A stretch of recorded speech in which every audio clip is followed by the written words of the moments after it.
On this journey we will find our souls begin to intertwine. Your heart of gold, so pure, divine, and I lost myself within the fire, breaking free from my desire. A heart of gold, forged to inspire. It's Starfire.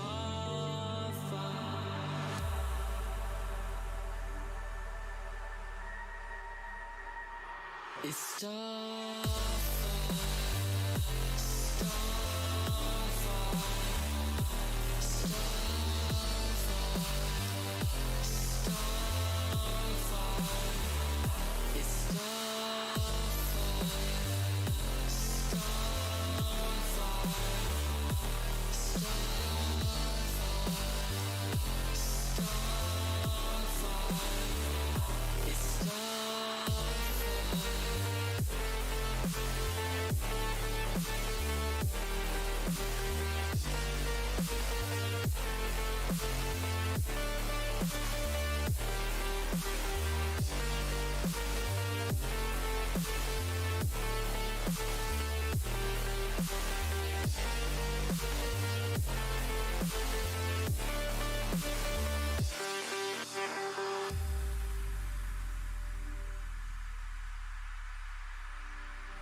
On this journey we will find our souls begin to intertwine. Your heart of gold, so pure, divine, and I lost myself within the fire, breaking free from my desire. A heart of gold, forged to inspire. It's Starfire.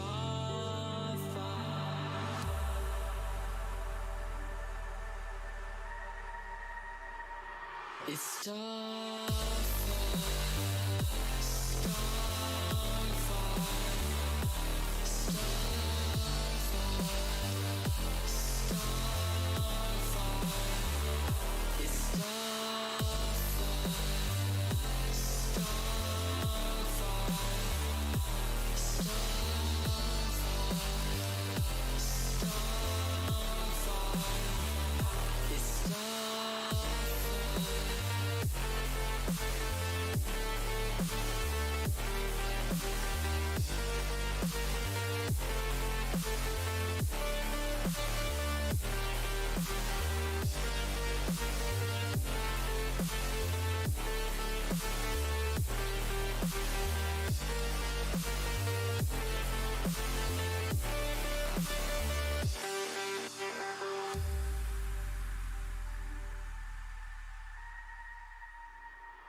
Never reminded, never taking whatever you told me.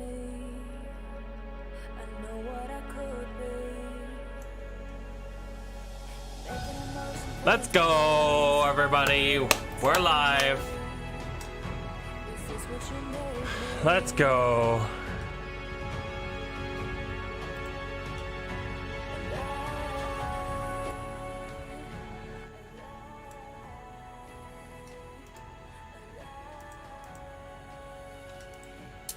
Hold on, I just have to double check the stream quality.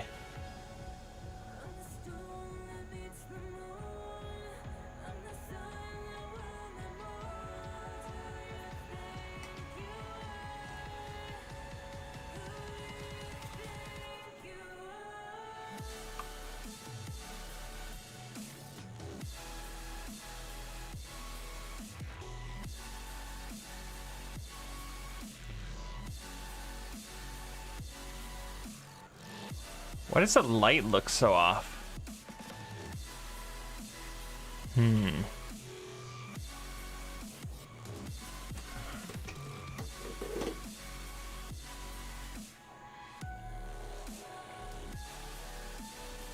Light shouldn't look this off.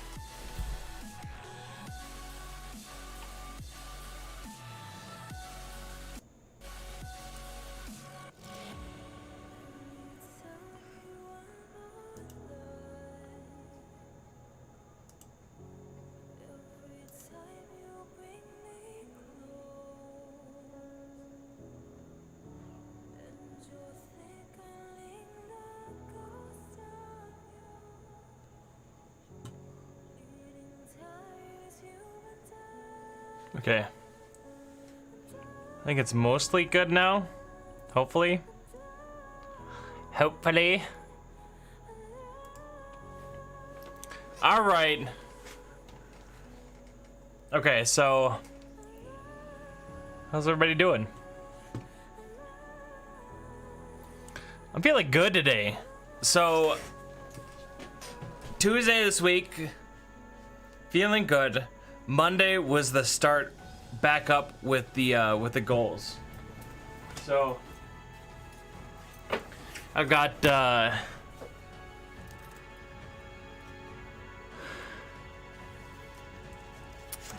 my this journal that I've been doing. So it's like a daily planner, but you keep track of your goals. And as you can see, this week so far crushed it. So that's yesterday. Yesterday, great. Okay, we're doing great. But here's week 6. It's tough to show this. It's tough to admit there was a little bit of a loss there. But as you can see, those lines, those aren't good. Okay, the lines aren't good. And we had week 6, and then this week was supposed to be week 8, but we took a week off, so now it's week 7. And the week off was a little rough. You know, it just felt like a long time. And I just realized at the start of this week how important it is to have things that you're trying to achieve, and also that you're making a good response of your life. That you're moving forward and progressing towards something, and you know, you're trying to live better as a person, as a Christian, and trying to live better with your God and with others. I just realized how important it is to maintain responsibilities, to maintain the things in your life that you know are difficult to do, but that are good for you. You know, so achieving a lot of these goals and starting back up this week has really helped to teach me again the lesson that I already know, but is that brings joy and fulfillment. So we took a week off from all the goals. Now we're back on, and it feels good to be back. So yesterday was the first early morning in a week. So I woke up at 5:50 to run at 6, and then I also have a hobby goal, and I'm painting. So I painted yesterday, and I ate well, prayed well. Life was good yesterday, and that just carried over to today.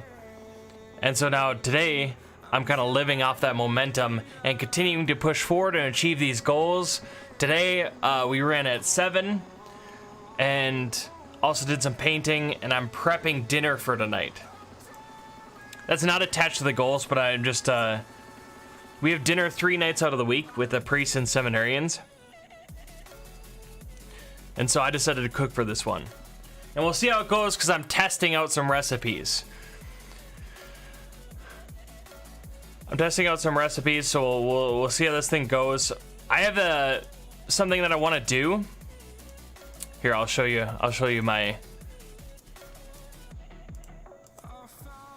what I'm working through currently.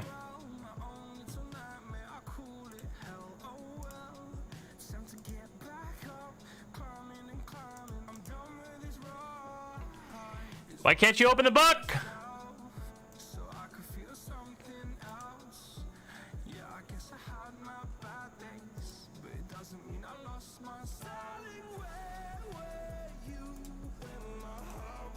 I want to open the book.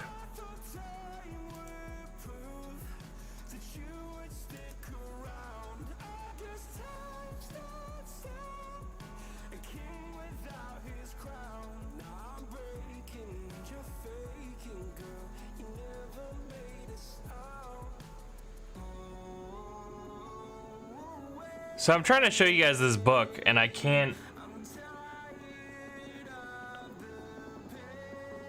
seem to get it up here so that you guys can see it.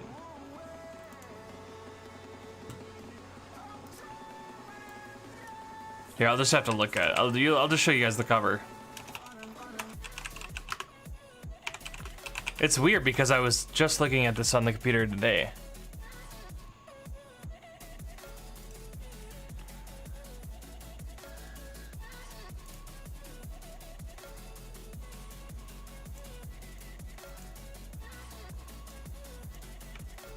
So this is what's been going on today. Ran, did some hobby stuff, took care of some business, and then I got groceries for later today, where I'm gonna cook for the priests and seminarians, and I'm cooking out of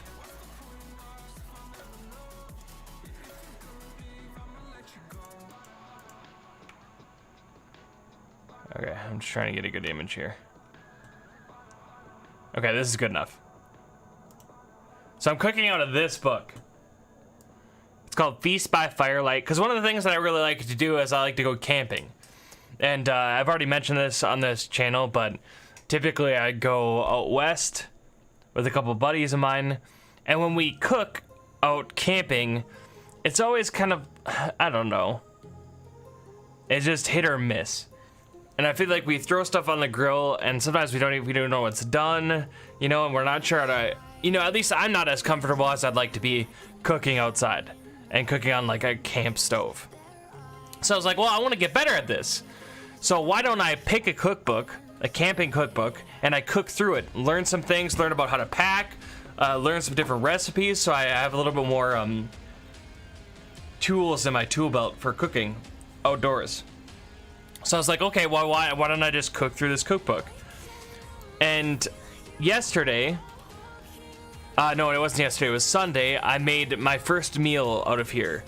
I made, let's see, what was it? I made a curry as the main course. I did a kale with this maple tahini dressing. That was probably the best part, honestly. I know it doesn't sound like it would be the star of the show, but the kale with the tahini dressing was just like unbelievable. And you put the kale on the grill for a little bit so it chars, and then you throw on the dressing. Awesome. So I had that with some curry.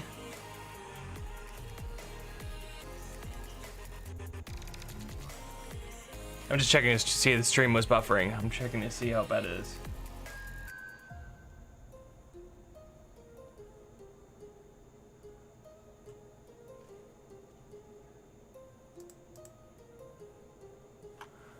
I don't know why, but my stream has a really poor connection right now. One second. I'll finish that thought. Hold on.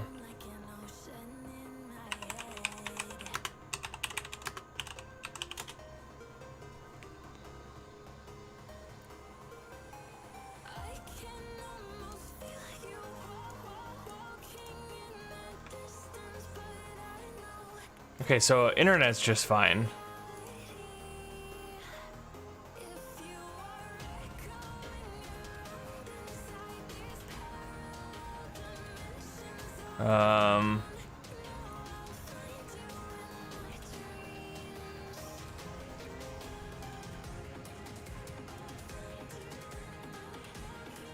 I think one of my settings got messed up because right now it's not doing great. The stream is suffering.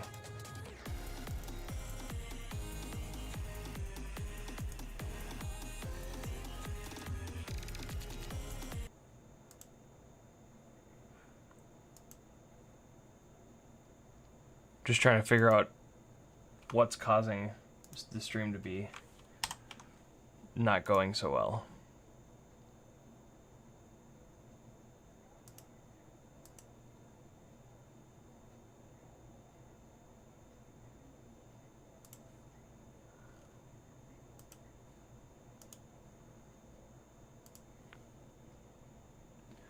So, for those of you who are just tuning in, the stream is struggling right now. I was in the middle of talking about the recipes that I made just this past Sunday and this cooking that I've been doing, and I'm gonna cook later today, but it's currently buffering and not quite working that well. So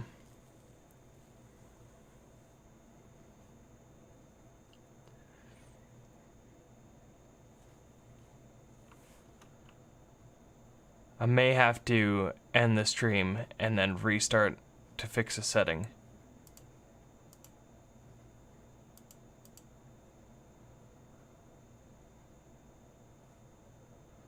Hold on.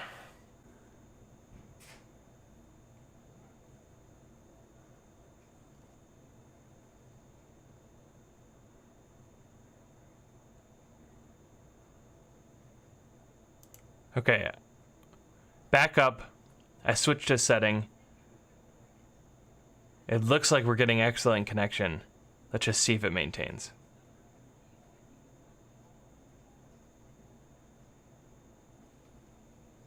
We're gonna see if this maintains.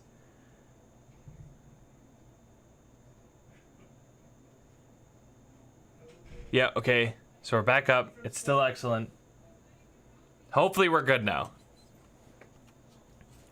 Well, actually, I didn't know how to do that before. Before I had to like close down the stream, and then like last time I had to change a setting, I had to like make a new stream, but that was actually really easy. We're learning! Woo! We're learning! Let's go! Okay, so let's resume. So I've been working on this cookbook. And my goal is I want to cook all the way through it. Starting from the beginning of the entrees to the end, I want to make all the recipes in this book. Or at least a vast majority of the recipes. And so I started it this past Sunday. I made curry, a welcome to the garden curry. I made this fire-licked kale. So you put the kale on the fire with a little bit of oil. It kind of burns the edges of the kale. You take it off, and then you put this maple tahini dressing on it. Phenomenal. That was the star of the show. Then I also made this rosemary and maple almonds. So just simple oil, salt, a little bit of maple syrup, put in the oven with a little bit of rosemary on it, mixed in. You take them out and then you just munch on those while you're cooking or right before your meal. I also made scorched lemonade, where you take the lemons and you put them on the fireplace, or in this case a charcoal grill, and then you squeeze those after they get charred on the bottom. So I made some scorched lemonade, and I made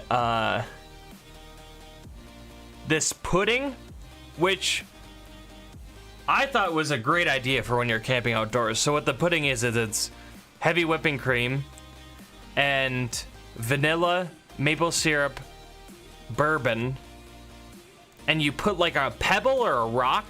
All I had was a dice, and I threw it in this jar, and I shook it, and you just shake it for like 3 minutes, and then you have this nice frothy, like cream. And then in the fridge, I had these cherries that I was letting soak in orange juice, and I think maple syrup or something like that. And I put the cherries on top of this whip. And it was like this bourbon whipped cream with vanilla with cherries on top that were a nice like sweet addition. And that was awesome, because camping, that's like a few ingredients. It was super easy to make for a dessert, and a nice little like sweet tooth cure at the end of a meal. That was also good. That was also a good recipe. I'll keep that one in the bag. Let's see, what else did I make? I made a Bloody Mary from the book. And I think that's it. I might be forgetting something. But the whole point is that I'm cooking through this book, and so we're gonna risk it. And tonight, what I'm gonna do is I'm gonna cook for the priests and seminarians in Braiderd. We typically do this 3 nights out of the week. Tonight, I'm gonna cook, and I'm gonna do one of these recipes from this book. And I'm a little bit nervous because cooking outside, you know, there's always greater risk because you don't have the same level of control as you would indoors. And also, I'm new to this. I'm not quite as comfortable around cooking outside, let alone cooking. You know, I'm a pretty good cook, but I'm still not as comfortable as somebody who does it all the time. So I'm a little bit nervous for later today, but that's a part of what I was doing today. So got some of the stuff I wanted to get done, went shopping for this meal. And tonight what I think we're gonna do is, in this book there's rhubarb ribs, rhubarb IQ, because that's rhubarb barbecue ribs, and we're gonna do festival corn. I'm gonna make the kale again, and then we're gonna do a pudding for dessert. And yeah, I don't know what else. And if that all fails, we have a backup. We had a meal that was generously made for us that if we don't use it tonight, we'll use it tomorrow. So we have a backup if this doesn't work, but we're gonna try it. We're gonna try it tonight.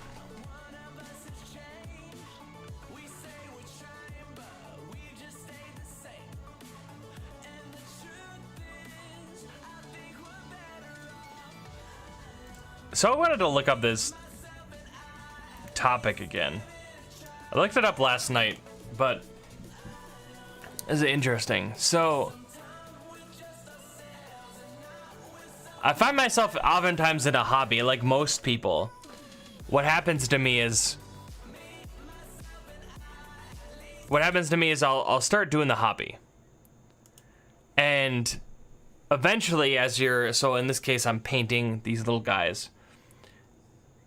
And you get started and you're going, and then eventually you go into this state where you kind of lose yourself. You know, you get in the zone and you're just going then. And you lose track of yourself, you lose track of time. And that's that for me, this painting these guys has been it happens almost every time I go to paint. Shortly after, it just time flies. And it's a really good experience. It's a good feeling. And I was listening to a podcast the other day while I was painting. I was listening to a podcast on painting from a channel that I follow called Miniac. There's a guy who does a lot of stuff with miniatures, which is what I'm doing. And they were talking about this thing called flow state. And that's precisely what I was describing, what I was going into. And a lot of people talk about it, you know. But the thing is, a lot of people just say, you know, I was in the zone, or time was flying, or I lost track of time, or they'll describe this really good experience they have when they're doing some kind of activity and they get lost in it. So we talk about it all the time, but I didn't know it was actually a thing. There's a thing called a flow state. Yeah, look at this guy's name. I figured out how to pronounce this yesterday. Typed it in. Mihai Csikszentmihalyi. Crushed it. So that's this guy's name, and he coined the concept flow state, also known as being in the zone. It's a mental state in which a person performing an activity is fully immersed in a feeling of energized focus, full involvement, and enjoyment in the process.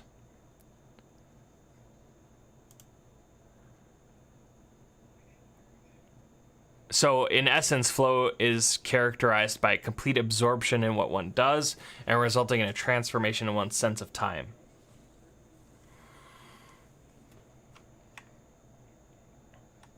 I wanted to look more into this because I just briefly looked this over yesterday.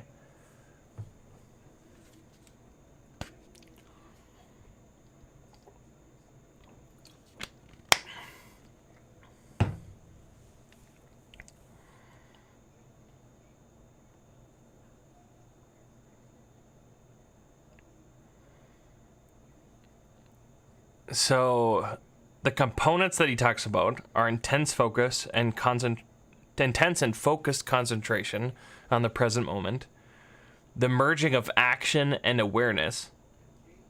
So your action becomes, your awareness becomes almost nothing other than the action that you're doing. It becomes almost taken over by that action.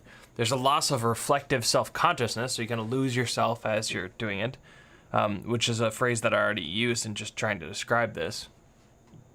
A sense of personal control or agency over the situation, a distortion of temporal experience, so a distortion of time, a feeling like time is flying, and then experience of the activity as intrinsically rewarding, also referred to as autotelic experience. And I looked up that word yesterday, and autotelic is just, it's like a self-end. Like the end that you're achieving is wrapped up in the whole experience. Like you're achieving the end as you're,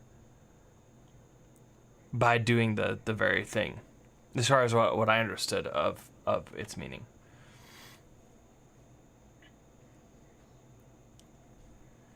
Those aspects can appear independently of each other, but only in combination do they constitute a flow experience. And so they were explaining in here that flow state is not the same thing as what was there? Oh, being hyper-focus. Flow state is not the same thing as hyper-focused, because hyper-focus is almost like a trap in something. Like you can be hyper-focused on something that's detrimental. And you're captured, whereas this is different. This is a only positive thing, only positive experience. It's a good kind of being wrapped up in the moment and having full control over the situation. Whereas sometimes hyper-focus is almost like lack of control.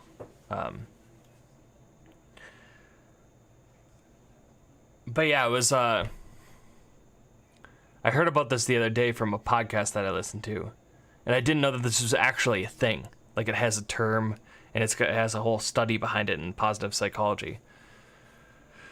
Angie, welcome! Woo! Good afternoon. What are you doing today? I was just saying earlier that I don't know if you were here for it, but I was just saying that I'm cooking later for the priests and seminarians. I'm cooking outside, and I'm working on this cookbook, and so that's what I've been up to today, among with work and getting some other stuff done that I wanted to, and achieving some of the goals that I've set. I've mainly been focused on trying to get this meal prepped. But what have you been up to? You gotta like this rain, huh? For the gardens and stuff? Is it still raining outside? No, it looks like it stopped. It's kind of a short little thunderstorm.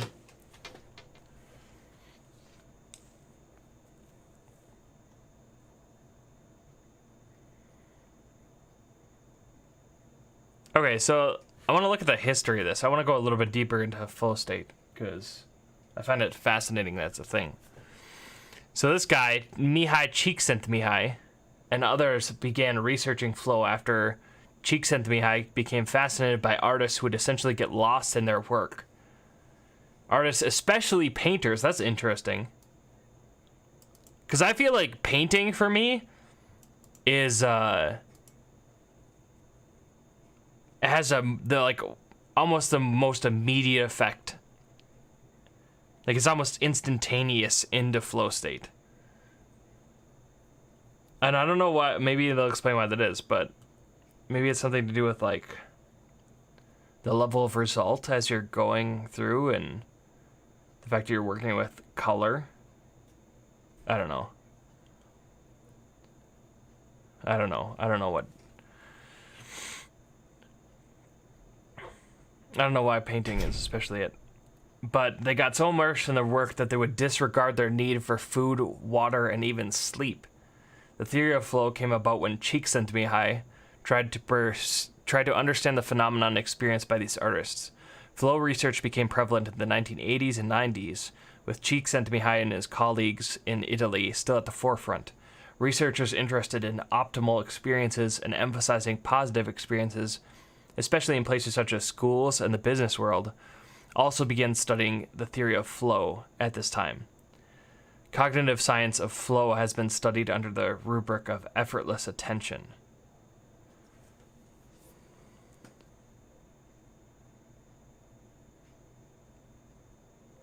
Angie says, been a quiet day here, enjoyed the rain. Stephanie! Somebody says, hola! Well, actually, you weren't that happy. It was more like, hola, sigh, made it. Hola, hola. Hola. That's how I respond to most of my phone calls. When I know the person, I'll be like, hola! Or I'll just shriek like I'm dying. That's also fun. Okay, Angie says, yes, I've been doing an inventory of all my plants on a spreadsheet. Almost done to try and see how many different kinds of plants I actually have, not including the annuals that change each year.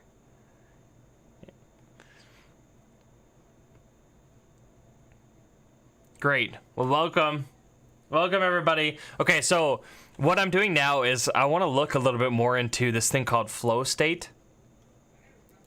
So I've been, every time I go to paint, basically it happens where I kind of lose track of time and lose myself a little bit. And there's this like really good feeling of when that occurs. Like you just get so wrapped up in the work. And I was listening to a podcast on painting and they just briefly referenced flow state. And I didn't even know actually flow state was a thing. So I kind of want to learn a little bit more about it.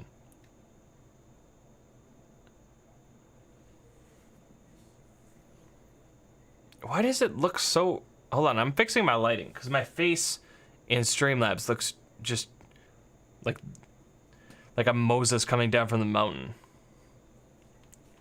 Like I have to veil it. And I don't know why all of a sudden the lighting is all thrown off.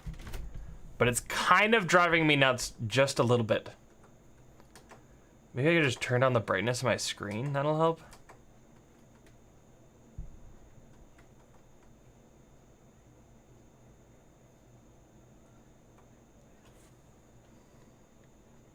No. Okay, that's better. That's better. Sorry, I just look like my face is so white and shiny. It's like distracting, like you can't look at it. So I want to get it so the lighting's better. And maybe that helps a little bit. Anyways, so the point is, I heard this concept the other day and I want to look into it a little bit more. That's all. So we're learning about flow state, and this guy's name, how would you like that name? It's pronounced Csikszentmihalyi, and he's kind of like the forefront of this. In any given moment, there's a great deal of information made available to each individual. Psychologists have found that one's mind can attend to only a certain amount of information at a time. According to Csikszentmihalyi's 2004 TED Talk, that number is about 110 bits of information per second. That may seem like a lot of information, but simple daily tasks require quite a lot of information. Just decoding speech takes about 60 bits of information per second. That's why, when having a conversation, one cannot focus as much attention on other things. Makes sense? For the most part, especially, except for basic bodily feelings like hunger and pain, which are innate, people are able to decide what they want to focus their attention on. However, when one is in the flow state, they are completely engrossed in one's task at hand, and without making the conscious decision to do so, lose awareness of all other things, time, people, distractions, and even bodily needs. According to Csikszentmihalyi, this occurs because all of the attention of the person in the flow state is on the task at hand. There's no more attention to be allocated. Okay, so that's interesting. So that it means that your attention is totally all 110 bits of information per second. It's all wrapped up in your current what you're doing.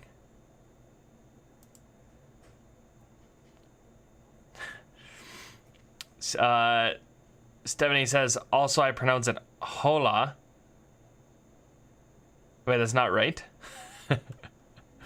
On a side note, I actually speak no Spanish, only German and random Slovenian words. Yeah, I don't either, but I use it all the time. I also say Buenos Aires a lot, and si bueno, but I don't know any Spanish.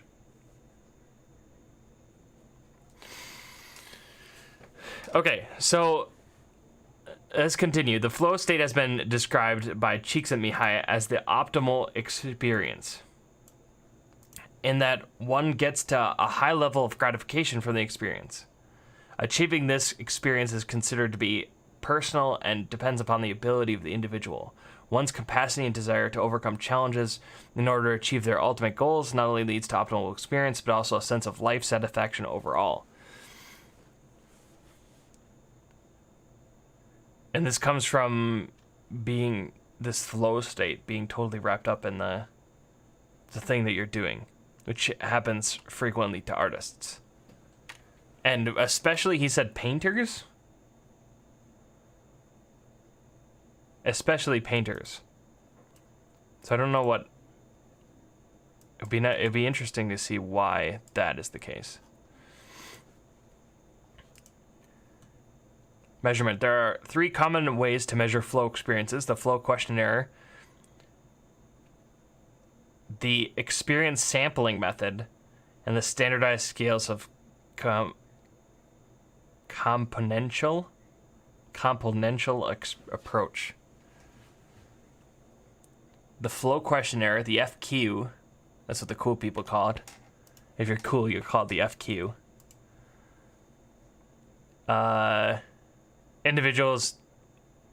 Requires individuals to identify definitions of flow and situations in which they believe they experience flow, followed by a section that asks them to evaluate their personal experiences in these flow-inducing situations.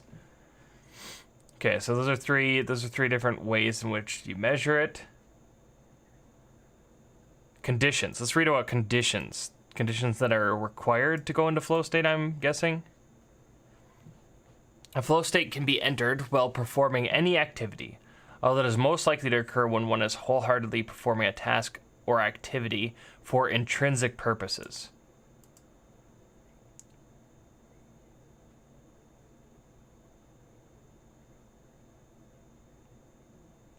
So for the thing itself, not trying to accomplish something else, I'm guessing is what that means. Passive activities, like taking a bath or even watching TV, usually do not elicit flow experiences, as the individuals have actively to do something to enter a flow state. Oh, because you have to do something, like you got to be wrapped up in the activity. So just being passive doesn't usually induce flow state. Well, the activities that induce flow may vary and be multifaceted. Csikszentmihalyi asserts that a similar experience of flow is similar despite the activity. Flow theory postulates 3 conditions have to be met to achieve flow state. All right, let's look at these 3 conditions and then maybe we'll move on. Okay, so flow theory postulates 3 conditions that have to be met in order to achieve flow state. The first one is one must be involved in an activity with a clear set of goals and progress. This adds direction and structure to the task. One must be involved in an activity with a clear set of goals and progress. Okay, so that makes sense. So you sit down and you know the kind of artwork that you want to make. So you have the goal and you see your progress unfold quickly. Like you quickly see results. They might not be the results that you want initially, and there might be a long time in order to achieve the end result, but you're seeing results immediately. The task at hand must have clear and immediate feedback. Clear and immediate feedback. This helps the person negotiate any changing demands and allows them to adjust their performance to maintain the flow state.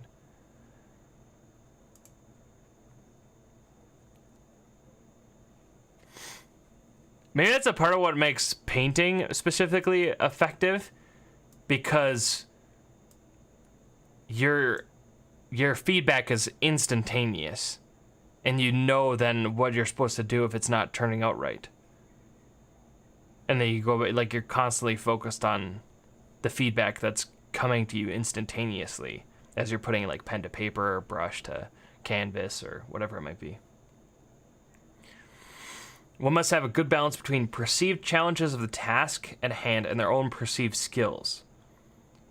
One must have the confidence in one's ability to complete the task at hand. That's fascinating to me. So you gotta believe in yourself if you want to go into flow state. I wonder what the contrary feeling is there. Like, what prevents you if you don't trust your own ability? Like, do you start to get anxious, or you're just so self-conscious then? Because a part of flow state is like getting out of yourself. But maybe if you're not sure if you can do it, there's like that discouraged, there's like negative feelings entering in, and that wrecks the flow state. I don't know.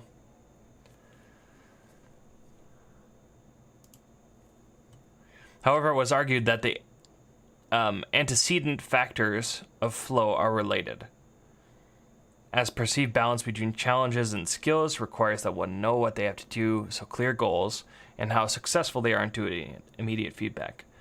Thus, a perceived fit of skills and task demands can be identified as the central precondition of flow experience.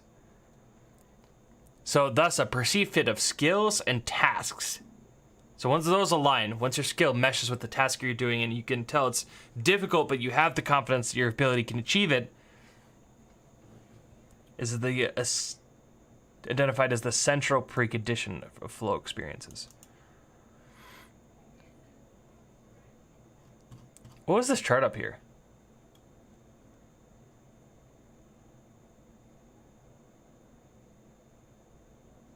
Okay, so challenge level, low and high.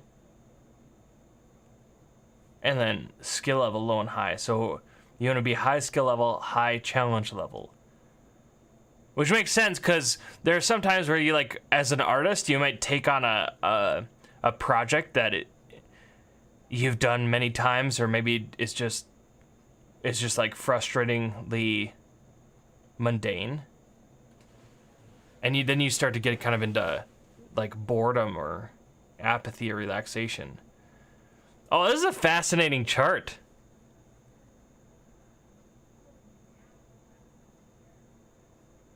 Huh.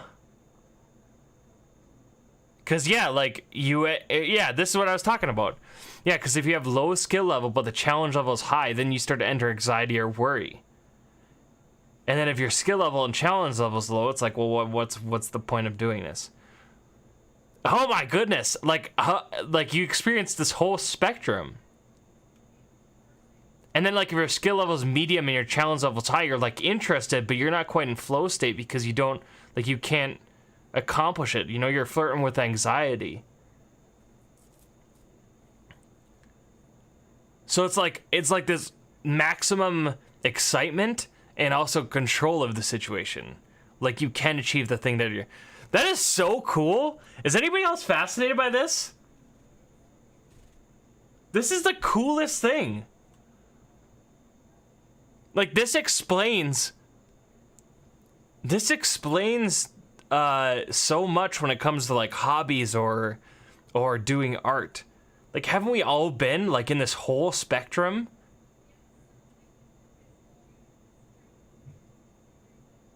Wow.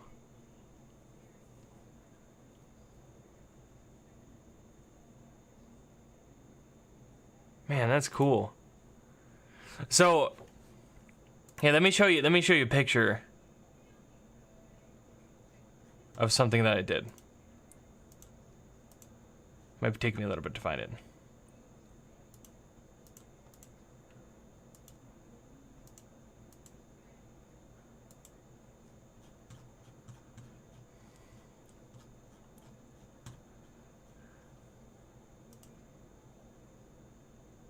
And she said it's interesting. Yeah, I think this is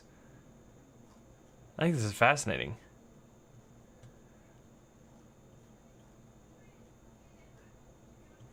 I kind of want to watch Csikszentmihalyi's TED Talk. Hold on, I want to find a picture of something that I painted and just explain, like,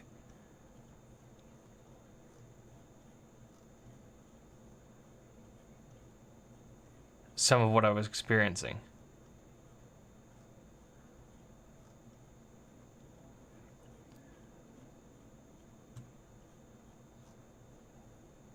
If I can only just find it. Okay, here it is. Here it is.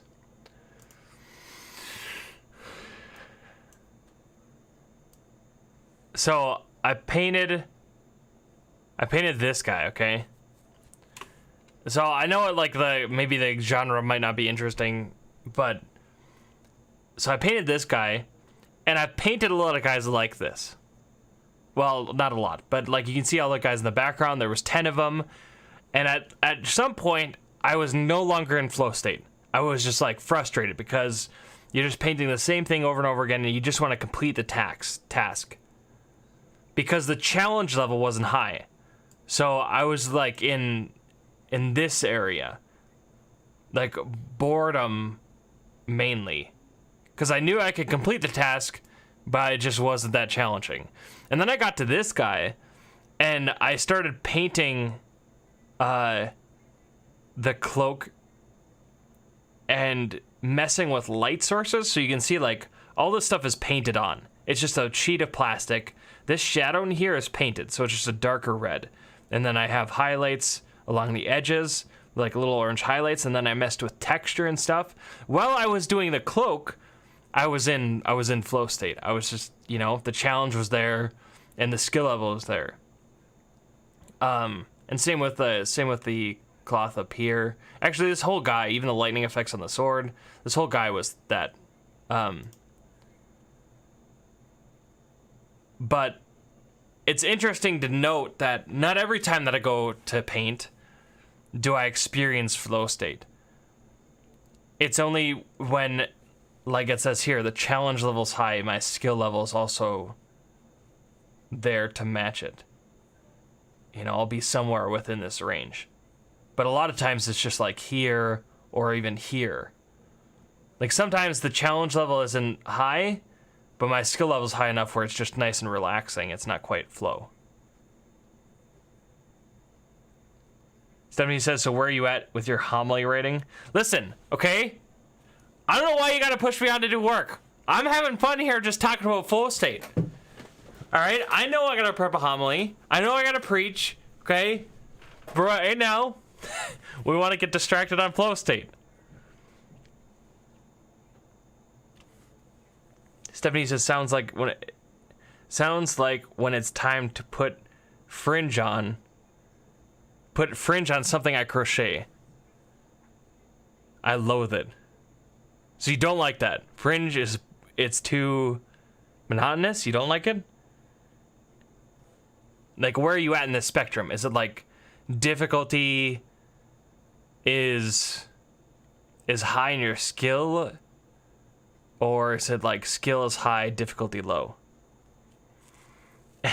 Andrew says, how does flow state fit into a homily? It doesn't, okay? Maybe one day flow state will fit into a homily of mine, but right now we're just enjoying. Why are you guys all agreeing? Okay, I'm gonna get to the homily eventually. Right now, I'm just enjoying learning about flow state. Can't we just enjoy learning about flow state together? Okay, I'm only distracted for a little bit. The crochet pattern is challenging and interesting. Fringe is easy and mundane and putsy. Yeah, okay. So you're more like down here, where the challenge level is low, or like over here. Well, it sounds like mainly right here, where your skill is there, but the challenge level is too low. It's too low to be exciting. It's just bored, which is what I get when I have to paint like 10 of the same guy. It's like, well, I've already done this. It's not challenging enough.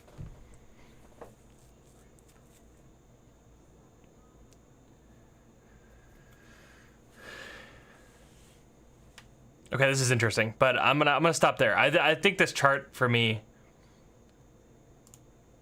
was a good point. It's a good point to stop. Amy says, all I want to know is, did we already discuss the Disney song? Shoot, I came late, lol. No, we haven't. I haven't even brought it up yet. But I'm becoming more and more fascinated with Colors of the Wind, okay? It was like semi a joke, because I don't know if it's the best one. But listen, I really like Colors of the Wind, okay? I like that Disney song. I love that Disney song. Okay? Listen, if you're gonna trash talk me because of that, bring it. But then you better say what you like better, okay?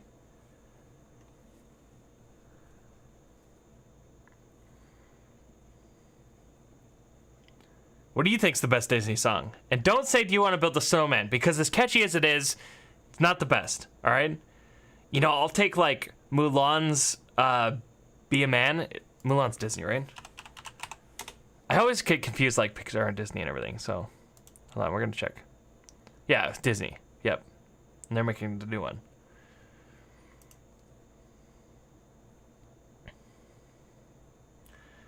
Angie says, as SpongeBob says, 1 hour later. 1 hour later. 1 hour later. Stephanie says, Father Bosef as SpongeBob, I'm dying. How did... Is that close?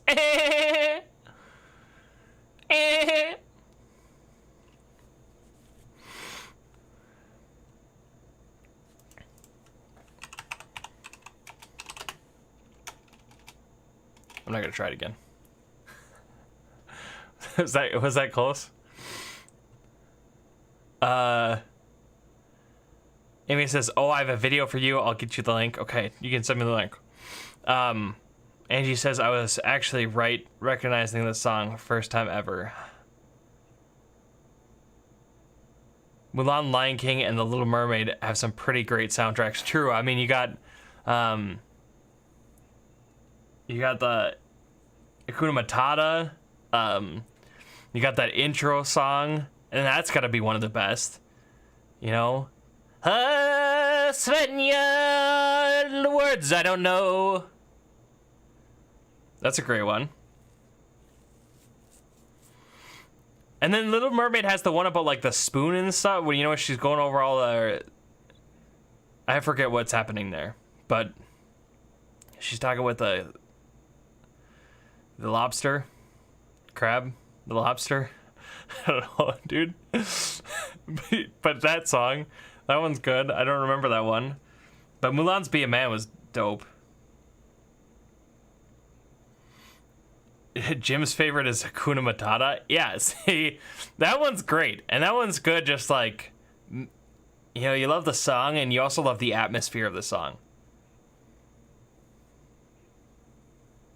Okay, so, Amy, I don't have links turned on in the stream for fear.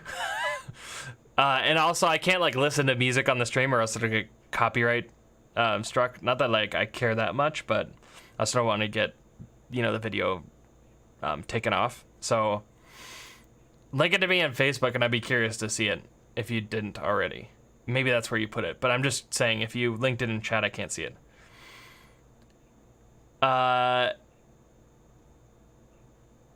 Amy says, I think that movie had like 14 different languages. Which movie? Lion King? Dingle Hoppers. Yeah, isn't there a song around that? Dingle Hoppers? That's great. Stephanie says, best non-Disney cartoony movie with superb music is Anastasia. I haven't listened to the music, but I love Anastasia. Sir, your lips. Sir, your lips. And then I kicker, sir. Rasputin, right? Wasn't that Rasputin? I think he was the best part of that show. What was he?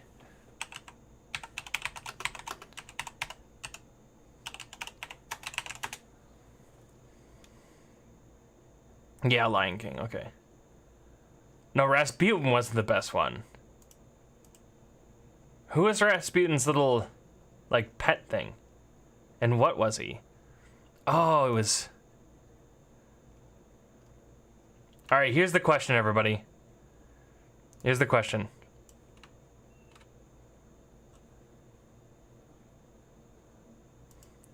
What's this guy's name? That's the question. This is Rasputin. What's this guy's name? Down the corner. What's his little pet's name? There's your question.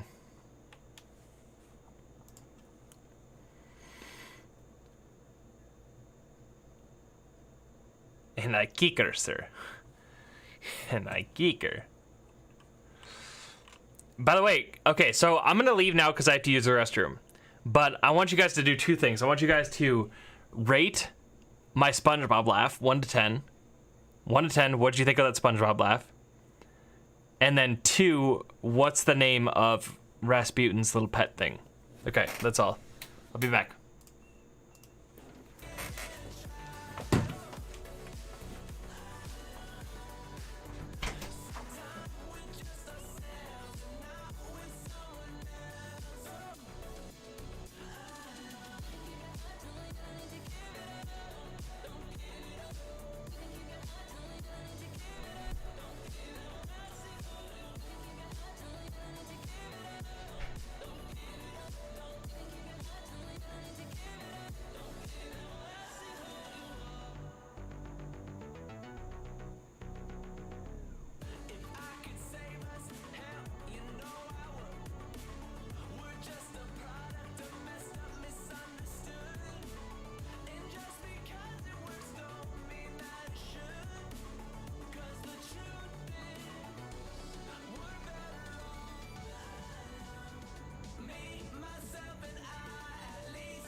The one negative about being as hydrated as...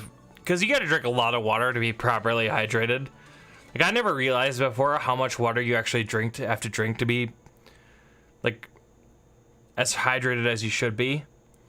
And the one downside is, man, you just gotta go all the time.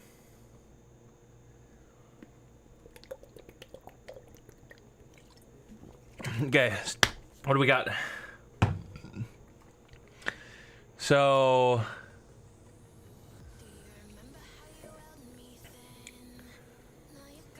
Is that the brain? I'm not sure I ever saw Anastasia. Bartok is the bad. I don't know. That doesn't sound familiar. I mean, I trust you, but I don't know why I just didn't. That doesn't sound familiar. And it was voiced by Hank Azaria. And then you have the other voice actors there. Great.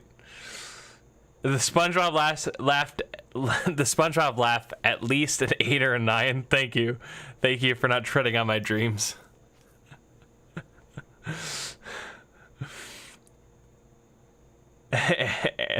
Stephanie, Anastasia isn't Disney Angie, so you're good to go. And then a quote. See, we were just taking things from Wikipedia or something. From a $50 million budget, grossed over $139 million worldwide, making it the most profitable film from Bluth and Fox Animation Studios to date. Whoa! Anastasia did that? Hello?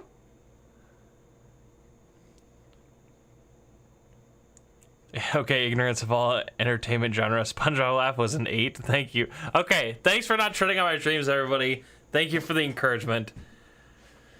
Next time I'm asked to do a SpongeBob Laugh, now I'm gonna, you know, I'll do it a little bit more willingly.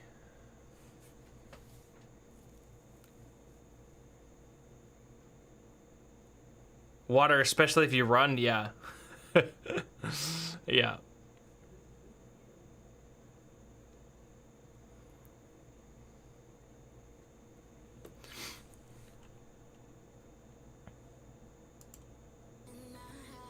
Okay, so can we look at the office readings for today?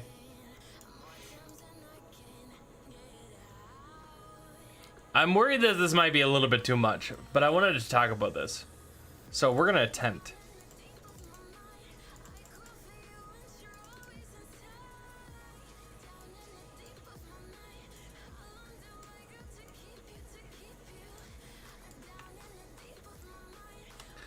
Okay, we're gonna attempt to work through this because I find this fascinating. I want to know what you guys think. How goes the running these days, anyways? Okay, so I was saying at the beginning of the stream, the running's been great, but I did a long run 2 weeks ago, so not this past Sunday, but the Sunday before, and my foot was really hurting. So I'm kind of worried that there might be like some stress fracture building or something like that, or you know, some muscle problem. But I ran twice this week, and both times it was good enough. It was fine. No excessive amount of pain, like still a little bit tender, but especially today it was just fine. Today there was no problem. But this was week 6. Oh, I gotta turn on the light. Hold on, I gotta turn on the light. Okay, so this was week 6. So you can see those lines. Those lines are not good. Week 6 was rough. And then this was what's supposed to be week 8, but we took a week off. And now we're back at it. This week. This is week 7, and I'm back to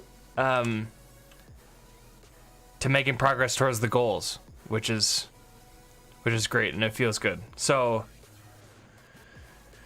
how old are running shoes?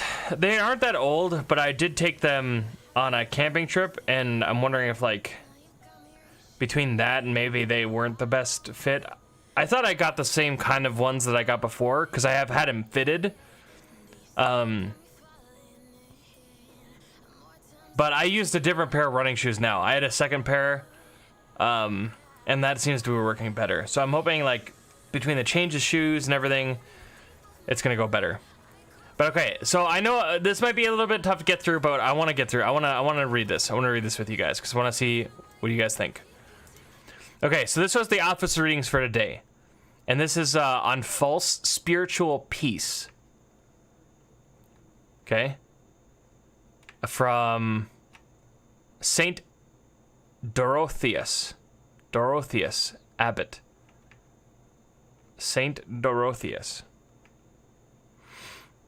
Okay, so on false spiritual peace. The man who finds fault with himself accepts all things cheerfully.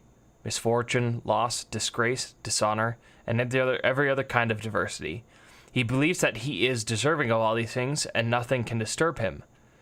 No one could be more at peace than this man. But perhaps you offer me this objection. Suppose my brother injures me, and examining myself, I find that I have not given him any cause. Why should I blame myself? Let's get part 2.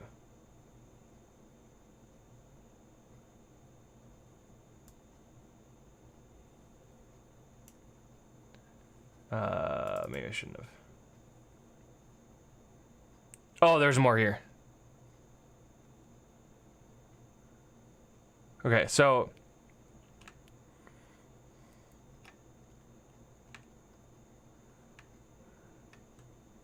I don't know if you can read this, but I'll just read this for you. So down here, so he says, but perhaps someone will offer me this objection. Suppose my brother injures me, and on examining myself, I have not given him any cause. Why should I blame myself? Why should I blame myself if somebody does something bad to me and I didn't give any cause to do so?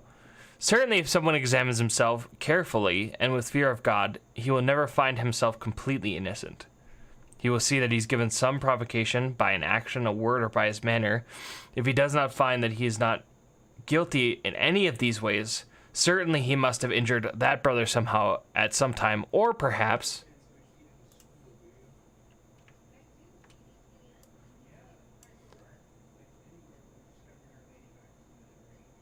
he has done, it says up here, it's like done something similar to another brother, like hurt another brother.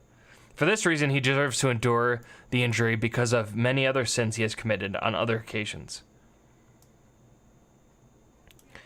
Someone else asked why he should accuse himself when he was sitting peacefully and quietly when another brother came upon him with an unkind or insulting word. He cannot tolerate it, and so he thinks that his anger is justified. If that brother had not approached him and hadn't said those words and upset him, he never would have sinned. It was because my brother said something that made me angry that I responded to that. It's his fault. This kind of thinking is surely ridiculous and has no rational basis, for the fact that he has said anything at all in this situation breaks the cover on the passionate anger within him, which is all the more exposed by his excessive anxiety. If he wished, he would do penance. He has become a clean, shiny grain of wheat that, when broken, is full of dirt inside. So cleanse himself on the outside, but on the inside, there's sin and anger within, or anxiety. The man who thinks he is quiet and peaceful has within him a passion that he does not see. When a brother comes up and utters some kind of unkind word, and immediately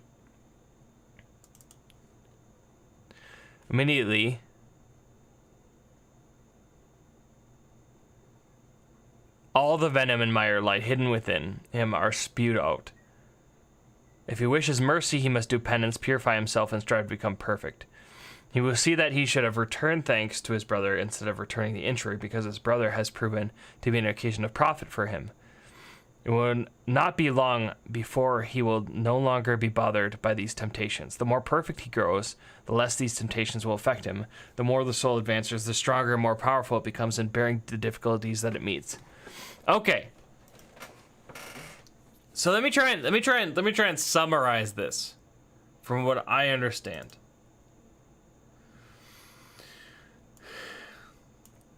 So the basic argument of this Office of Readings is, so it's false spiritual peace. And who has the false spiritual peace? It's the man who finds no fault in himself. Who either, when somebody does something bad to them, can't see any cause or reason why he should blame himself or look inside himself. Or when somebody does something wrong, he only blames that person for even the actions that he does wrong. So somebody comes up and is mean to him, and then he gets angry and then lashes out at that person. Well, it's the guy who came up and said some insulting words' fault, not his own. And that's the false spiritual peace that I think he's talking about, is the inability to look and find personal fault in a variety of situations. What do you guys think about this? What do you guys think about this concept?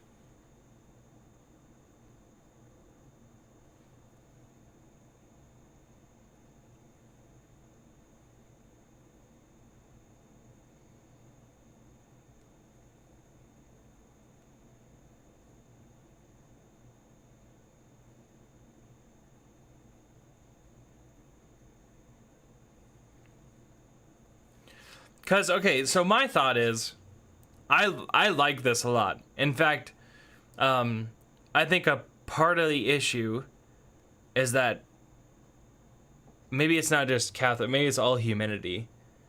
We get really good at not being able to look inside ourselves and justifying and pointing fingers. Oh, it's not my fault. It's that person's fault. Or why should I'm not doing anything wrong. We get really good at justifying ourselves and shifting blame. And to me, this is great. I think more people need to realize this. That actually, and it's fascinating that it brings peace. It brings peace in order to recognize that you're a sinner, and to recognize that You're just like the rest of humanity and capable of grave sin, and probably have things that you're ignorant of.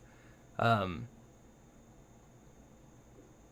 I think a lot of people are cowards and they don't want to look inside themselves, or they've just justified to themselves to such a level that there's no conscience left, or that their conscience is corrupted. And you become like the Pharisee then. And this is the hardest person in the gospel. And in ministry, that's one of the hardest people to deal with, is the people who are already full of themselves. They're so full of themselves, and they are not in need, so I have nothing to give them. And that's what ministry is about, is, as I was told this quote, it's from a deacon somewhere, but ministry is one beggar telling another beggar where to find food. And if that's what I have to give to people, is just I'm telling them where to find food as a beggar myself, and they already are full of themselves, there's no way to minister to that person. I would take the gravest sinner, as long as he knows that he is in need, rather than some self-righteous Christian who appears to be doing the right things, but who can't see the flaws that he or she has. So I like that part of this. And I think this like really hit me today, and I was like, man, this is so good. And I want to share this with people. And maybe I need to preach on this again, because I just like it's resonating with me. But then a part of me also sees, a lot of times you find people when they're trying to move towards forgiveness that those people who have had something done to them that's grievous, a lot of times what they'll do is they'll justify that person's action by pointing at themselves. They'll be like, oh, well, this person who I cared about hurt me because I did all these things.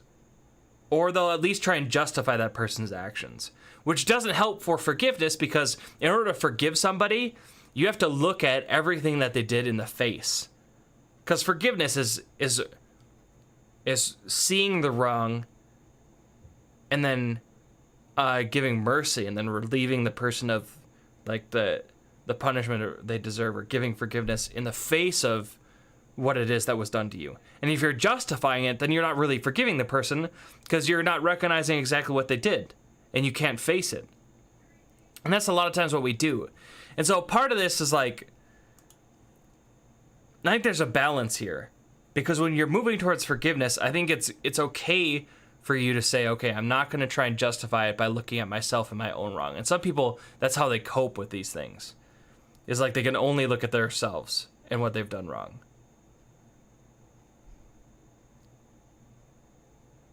And because of that, they can't move towards any real forgiveness, because in order to move towards real forgiveness, you have to confront the real truth of the person who hurt you. So there maybe there's a danger here for people who are always blaming themselves for things. But, all preaching isn't applicable to all people, because people have different circumstances, and their circumstances change the direction you give them. What would be good for more normal people, it's going to be different if you're like scrupulous, or if you're excessively prideful, and so it's difficult to address all the issues. But I can see like there's something here that could be not good for some people, like the person who's trying to move towards forgiveness but can't see, but like is constantly blaming themselves for fault done. Okay, so let's see what you guys are saying. So Stephanie says, it reminds me of taking the branch out of your own eye before pointing out the splinter in someone else's. Yeah, that's exactly what this is. I think it's an easy trap to fall into, Angie says. Stephanie says, and yes, most people look to cast blame in every negative circumstance, as they don't want to be responsible for a negative situation. Admitting wrong means you acknowledge you must change. Yeah. And the whole point is people resist change. Yeah, I think that's precisely what's going on. And people are just, I don't think we realize how good we are at justifying ourselves of negative things.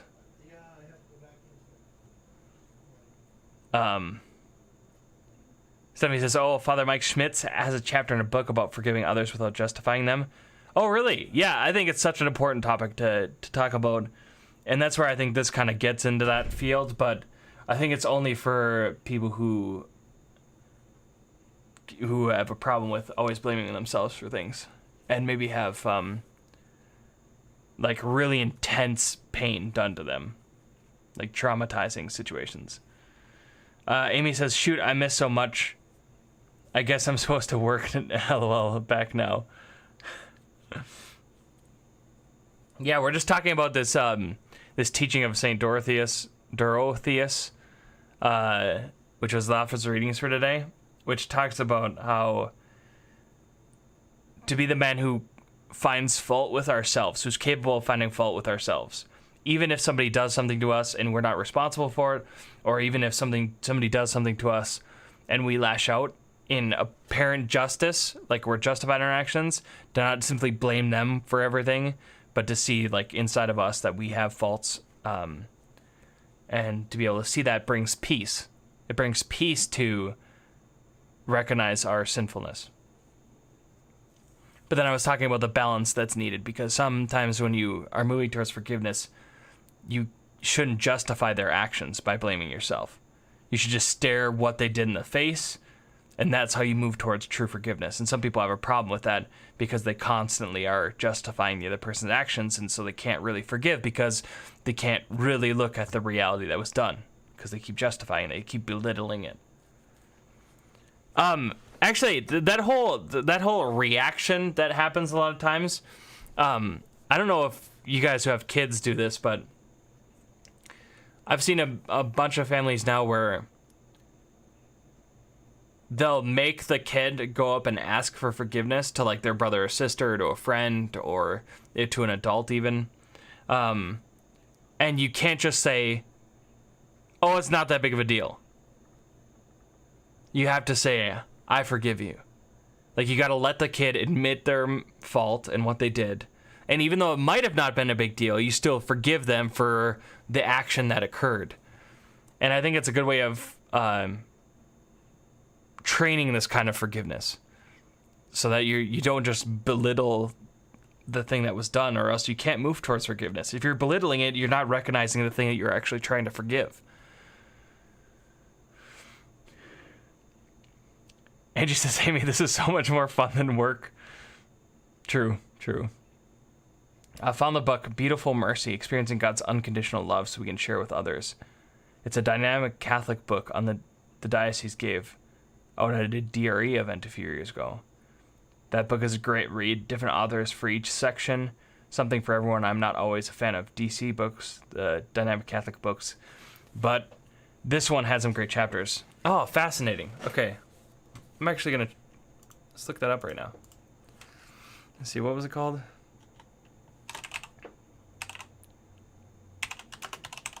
Beautiful Mercy.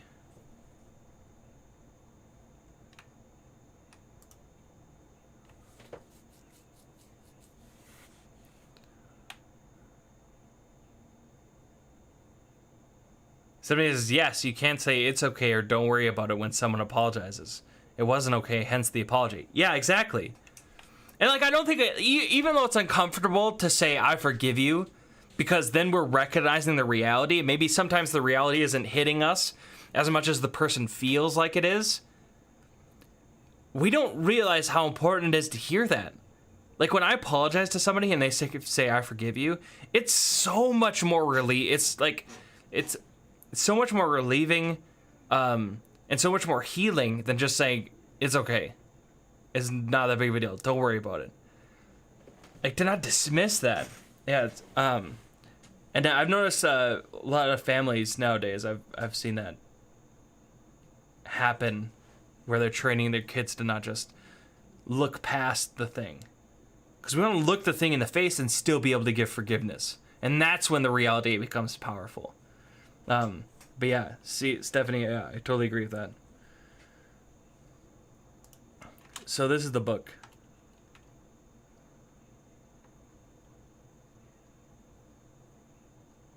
So who's here? So we've got Pope Francis, Matthew Kelly, Cardinal Wuerl, Father Larry Richards, Father Michael Gately, Father Donna Calloway, Curtis Martin, Dr. Scott Hahn, many other contributors. Oh, it's okay. So it was a companion for the Year of Mercy. Hey, everybody, get your resource deals. Get weekly resource deals. Okay, all right, calm down. Calm down.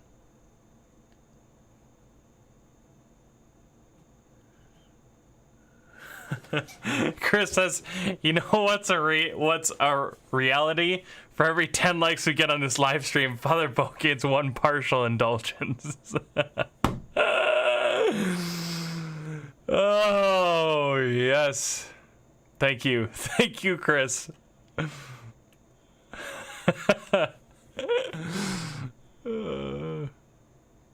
Is that what Catholic live streamers are supposed to do? If you smash that like button, you gain a partial indulgence.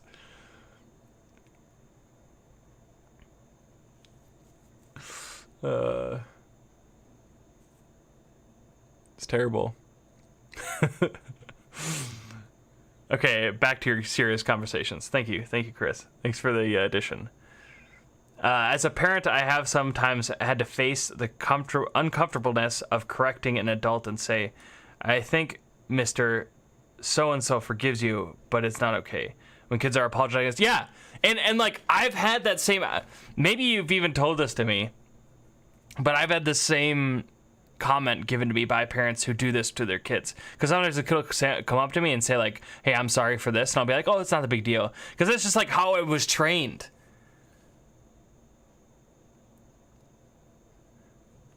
That's just like how I was trained. And it's difficult for me to say, "I forgive you." And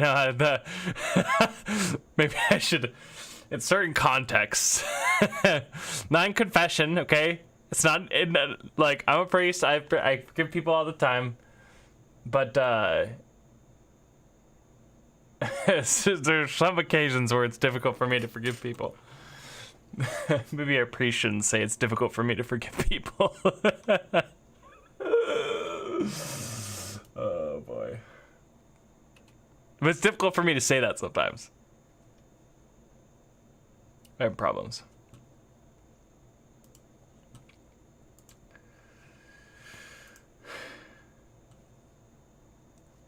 Yeah, so the point is, I loved the officer readings for today, which talked about that. But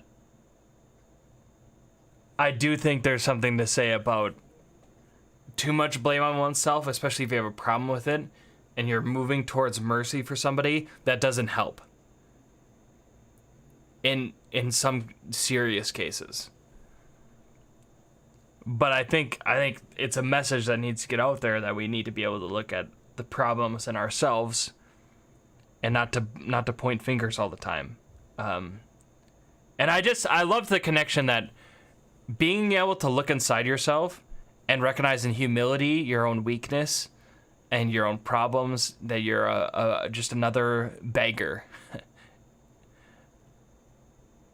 I think the connection that brings peace is fascinating, because it's not a connection that seems so apparent at first.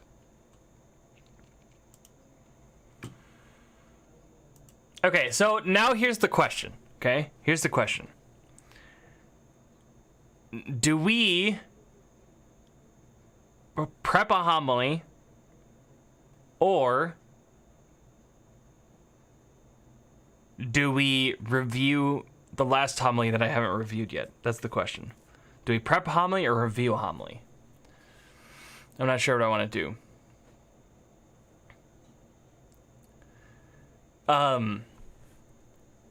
one thing is, because we've moved into this phase 2 of the celebration of the Mass, where there's a bunch of restrictions, we're trying to give very short homilies, you know, somewhere between like 2 and 5 minutes, because there's extra time that needs to be given in the distribution of communion, and there's extra things in the Mass, even though there's like no music and a lot of things are shorter. If there's a lot of people, then communion's going to take a long time because there's so much that goes into it. But even that, there's also the concern of we don't want to have people in the building for too long. So I need to give short homilies. So when I prepare a homily, it's going to be like, you know, it's just going to be short. It's going to be almost like preparing a daily Mass homily. So we might still be able to do both today.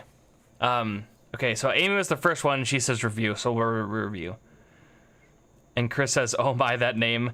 Yeah. So this was earlier. We were talking about flow state, which is a state that you enter into like when you're doing a task. Typically, it's like an active task, and it happens most commonly in artists, where you kind of lose yourself, and it's this good experience of you're achieving something and it's satisfying, and you kind of lose track of time and you get in the zone. So, and this name is pronounced Csikszentmihalyi. I found that out yesterday. Csikszentmihalyi. Wouldn't you like that name? His first name is Mihai. Mihai Csikszentmihalyi. That's his name. It's kind of fun to say it now that I know it. Mihai Csikszentmihalyi. That's how every name feels when you're reading the petitions. You get down there and you're like, it's like something simple, you know, like John Frank, and you're like, I don't know how to pronounce it. Johan Frank. That's how every time you do the petitions, that's how every name feels. It's like, I don't know, Csikszentmihalyi. No, it's just John. Csikszentmihalyi. Thank you, Chris.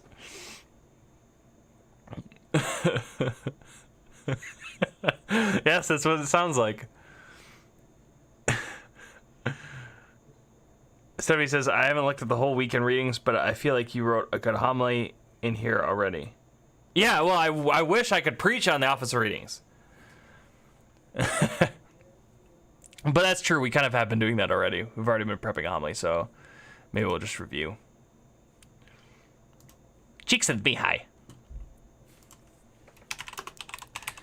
Homily review. Father Bo homily review. Homily review. It's time to review the homilies. Homily review. Is it still good? Okay, when was the last time I preached at the Sunday Mass?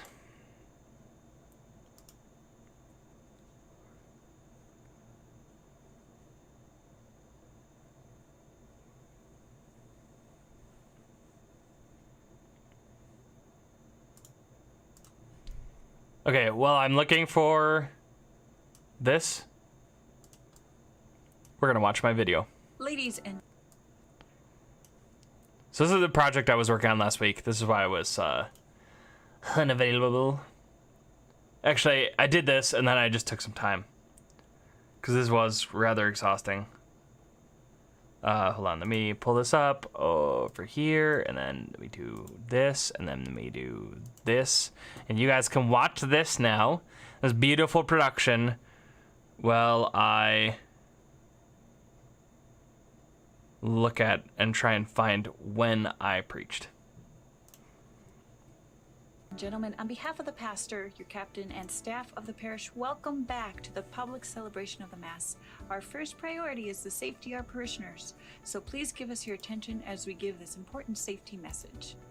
Important safety There are many message. new safety features for the celebration of the Mass. Let's get acquainted with some of the changes, as well as hear some recommendations so you can feel more comfortable in your place of worship. We strongly recommend the use of a mask. Please remember to fasten your own Dude, mask her before expression attending is to so another. great. She's just like, she knows that the masks are gonna drop, and she's like trying not to smile. Look at Please remember it. to So feel good. more comfortable in your place of worship.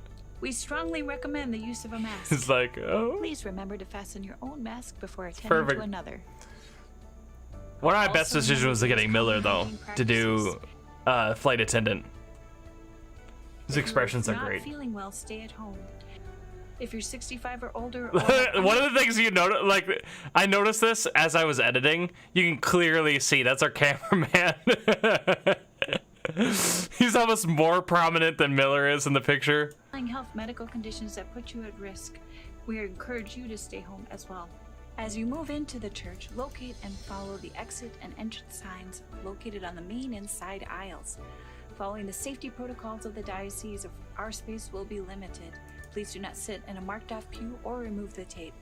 Given the limited amount of space, you must sign up, and signing up does not guarantee a space within the church proper. Just like in other public spaces, remember to practice social distancing and maintain 6 feet separation between parties. There are some social distancing signs on the floor as a reminder. As you move to your seat, please start with the front of the church. Each pew can fit 1 family, 2 couples, or 3 individuals. Please fill each pew from the exit aisle to the main aisle. Once each party has safely arrived at their seat, the Mass will proceed with only a few adjustments. Hymnals have been removed. Congregational singing of responses and hymns is not permitted, as singing is one of the fastest ways to spread the virus. During the Mass, only the priest will receive. However, if you wish to receive communion, the distribution of the Eucharist will take place shortly after the Mass. Because the greatest risk of contact is in the distribution of communion, please be attentive to moving and receiving as safely as possible. As you come forward, pull down your mask, then sanitize. Be aware that the priest will sanitize whenever he makes contact. We ask for your patience, as this process will be more tedious than normal. That move, though. We weren't planning that, and when he did that, oh man, everybody just flipped. A lot of these things he just did, like the first, like I told him, hey, I want you to do it like somebody's grumpy and you want to cheer and like they should smile. And then he did that thing. Oh, it was gold. Please remember that federal regulations prohibit smoking during the service. Smoking of any kind, well, not that kind, will result in serious consequences. And now a message from our captain. Oh man. This is your captain speaking on behalf of Roman Catholic Airlines, the world-class leader in worship. We hope you enjoy your worshipful flight. This is one of the best parts right here. This is hour 12, the flight to Australia. We're halfway to Bangladesh. It's taking every ounce of ambition I have to not strangle you right now. Inaccurate. Australia. We're halfway to Bangladesh. It's taking every ounce of ambition I have to not strangle you right now. Inaccurate. Oh, it's so good. I was so happy with how that turned out. Oh my goodness. I was so happy. We got into the church and everybody was there. And I was trying to direct this scene and I had the person who I had on cameraman duty and we were trying to shoot the first scene and I just thought to myself, man, this is going to be a disaster. What am I doing? And then like we took a little bit more time to kind of figure out, look what would look good, and I thought more about, what shots would be good, and then in editing, threw the clips together, and I couldn't like refilm because we had one shot of takes, and we filmed for like an hour and 45 minutes, and that was it. And I used that footage and put it together. And then I messed in editing. I messed with the color balance because the yellow was kind of out of, because it's only yellow light in the church and the walls are yellow, so it was super yellow. So I have the blue and, messed with some of the, found the music and everything. And man, it turned out so well. If you would have showed me that video beforehand, I would have been like, no, there's no way we get that. There's no way we get that level of quality. It was so good.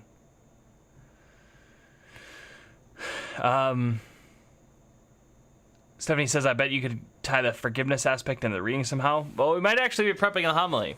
So yeah, so maybe I will be able to. You are reminding me of the Big Show entrance music.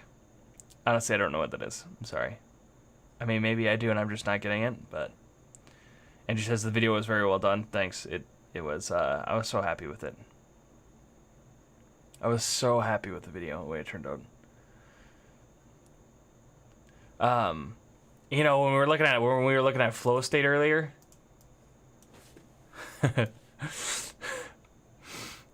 When we're looking at flow state, I was primarily here the whole time. It was up in this area. I was low skill level, high challenge level. I was mainly anxious and worried the whole time. And then it just happened to turn out, like, in editing, it happened to turn out good. And I realized that, like, I had enough skill to accomplish the project. But the whole time we were filming and even in editing, I was primarily in anxiety. Because I did not believe in myself. My skill level, low. Have I ever filmed a video before? No. Have I edited a video? Not really. Woo! Deacon Matt is such a good sport. He has the perfect personality for that role. It's true, though. It's so true. Best choice of the video was getting Deacon Matthew Miller to play that. And he could be an actor. He's a riot. And he just, like, naturally kind of picked up a lot of the things we wanted him to do. Amy says now you can make all my school videos. Funny.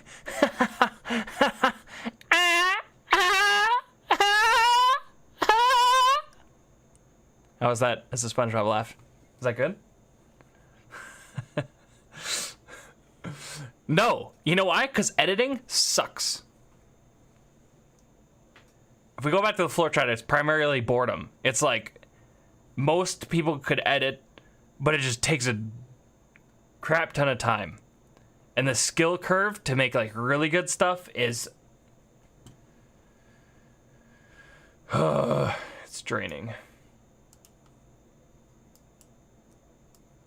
I mean, I don't mind it, but it's just I don't want to get into that stuff because doing that on a regular basis, even though I probably will have to do some type of editing, especially for the show, is dreadful. Amy says it wasn't a joke, lol. Tell us how you really feel. Amy says that's why I'm giving it to you. I'm on to you, okay?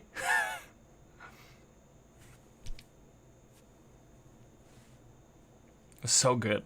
Man, that movement was perfect. Okay. Homily time. I don't even remember what this homily is about. Let me think about it. So, it was still in Easter. Not Pentecost yet. Oh, let's hear it.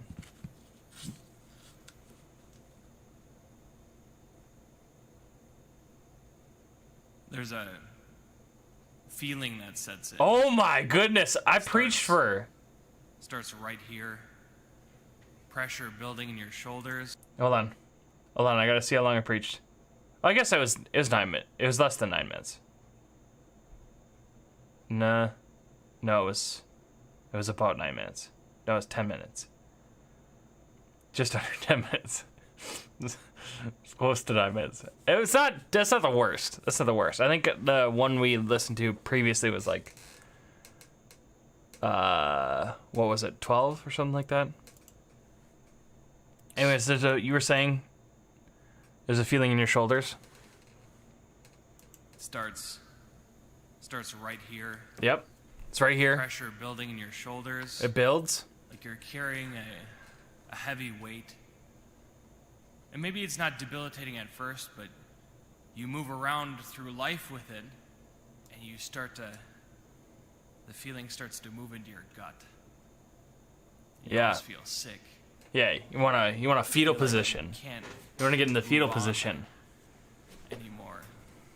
And you kind of wrap yourself around that feeling, and there's no moving forward from that place. True. That's the feeling of discouragement. Discouragement. That's what it was on. That's right. Around through life with a burden that's too heavy, and we realize we're not going to be able to reach the goal, and those voices start speaking into our mind. What are the voices? Tell me. Point. Yep. Where is God in this? True. There's no way I can move from here. And I think this is a feeling that we all experience in life, but especially it's the feeling of this season. Exactly. Because what has Talk happened about this is season. What's happening? we obviously experience our own weight personally as we strive towards goals for ourselves, as we strive to better ourselves, and we experience the weakness of our humanity. But now on top of that, we experience the disorder of society and the doubt of what our future is going to be like. And then on top of all of that is this pandemic which isolates True. us. And there's the uncertainty of when this will actually end, and there's the weight. I don't know Now if we I have can more keep problems. moving on with this. This is too heavy. What's the point? It's the season of discouragement. I kind of like that line, honestly.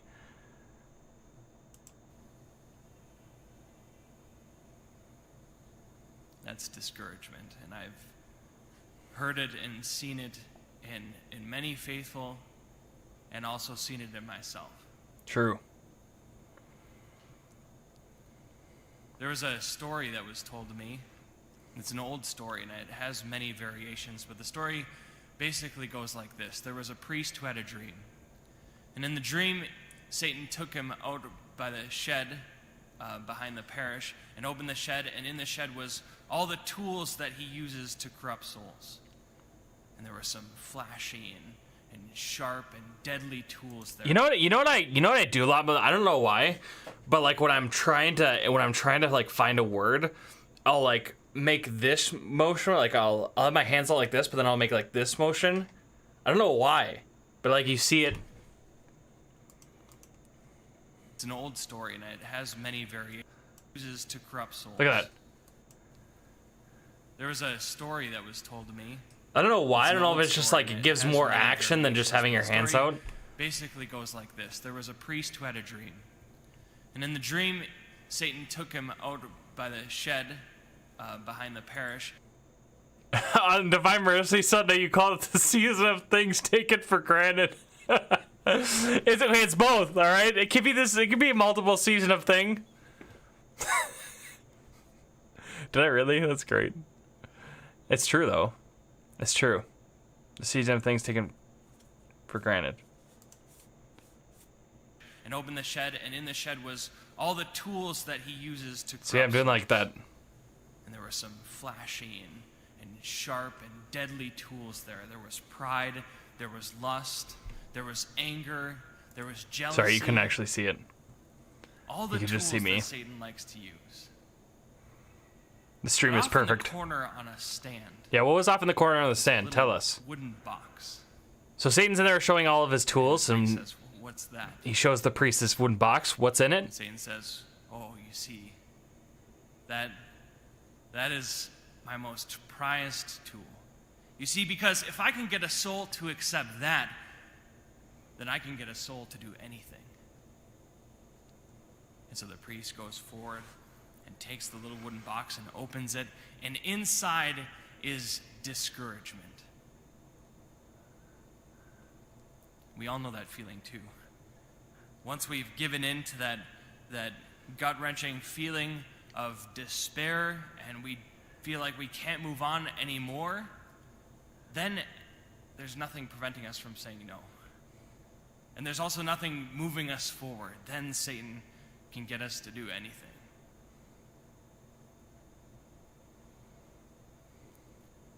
This is the danger of discouragement. So how do we become a people encouraged? How do we become a people of encouragement who are not only encouraged? Okay, so we're in the Lowry Loop right now. This is the aha moment. Well, it was kind of like mixed in between, because I think the haha is realizing how bad discouragement is, and then like the solution is like the woo, we're finding a solution. But anyways, where are we going? Let's move up from here. We went down, now we got to move up. Ourselves, but also encourage the people around us. who might be struggling through that debilitating experience. Well, encouragement, courage is all about a future. Okay, listen. I'm going to get down there. You know, I think I preached like a 6-minute homily last Sunday, okay? And, you know, I have to get shorter anyways. It's mandatory now. So, listen. We're gonna reach that mark. Okay, so now we're going up. Sorry to interrupt again. Sorry, Father. Okay? You're a great preacher. Everybody's tracking with what you're saying, okay? Discouragement, bad. Now, how do we become encouraged? Sorry, you continue, Father. Future goal that you know is possible to attain. A future goal that you want for yourself that you know is possible to obtain. Look at what we celebrate today. We see two things happen. First, we see Jesus ascending into heaven. Now, this isn't a movement away from us. No, far from it. He brings humanity into this new relationship with God that we call heaven. He takes our human nature with him. And so as we see that, we should remember his words and the words of the prayer today. We should be confident that where he has gone, our head, we, his members, will follow after. We should be confident of that goal. Not because of our own confidence. Power, but look at his power today. Look at what he has done. We can get there. For human nature. Woo! Amen. But then that's not the only thing that we see today. Okay, Jesus what else do we also, see? And we've been celebrating over the past weeks, bestows the Holy Spirit upon the apostles. And we too have received the Holy Spirit. And True. through the Amen. Holy Spirit, we are already experiencing that relationship that we call heaven, which is this most intense kind of relationship. A relationship that's not capable of any other beings. Okay, I Only struggle capable with because that, of the power of God and what he's done. but I think we He kind of gave get it. himself to mankind. It's only capable through the Holy Spirit. Yeah, no other thing is capable It's of the that most type of intense relationship. kind of relationship. No, not a movement away from us, a movement closer. So Jesus can truly say, "I am with you always, even to the end of Truly time." say it. And what a Movement towards I always us. love that line because it is so encouraging. I break. Because then we can be like, I like sometimes doing this, and I don't know why my whole homily is in this way. I think it's just naturally when you're orating, you sound like you're orating. I like every once in a while breaking the oration voice, even though it's not so much different than my normal voice. It's just like I'm trying to project. But I like sometimes breaking that. relationship. I break it here. Not a movement away from us, a movement So I'm still closer. orating. So Jesus can truly say, "I am with you always, even to the end of time." And then I break it What a after this. I've always loved that line. There. It is so encouraging. Because There, I break the oration voice. I like doing it every once in a while, and sometimes I wonder why it's not just like consistent. But I don't think that would actually make for a good homily, because you want somebody to present to you in a way that's a little more like thought out and prepared, and also that's projected and clearly understood, like I'm doing now. But every once in a while, it's just good to be like, yeah, you know. I love that line. I've always loved that line. I've always loved that line. Because then we can be like kids with their father. You know, a kid is trying to learn a new skill. Maybe it's something as simple as walking forward, or maybe it's riding a bike. And if their parents there, even if they might fall 100 times, and they might not be certain of their own strength to learn this new skill, because their parent is there and their parent loves them and believes in them and is encouraging them, then they can move forward. So even if we might doubt our own strength, if we know our Father is there, if we know this new relationship that we've entered into, and that Jesus is with us always, even to the end of time, then all we have to do is look at his face, and we can move forward, even if we doubt our own strength. I like that line. I wonder if I should even just... Like, maybe I didn't even say and we can move forward. Then all we need to do is look at his face. That was a good line.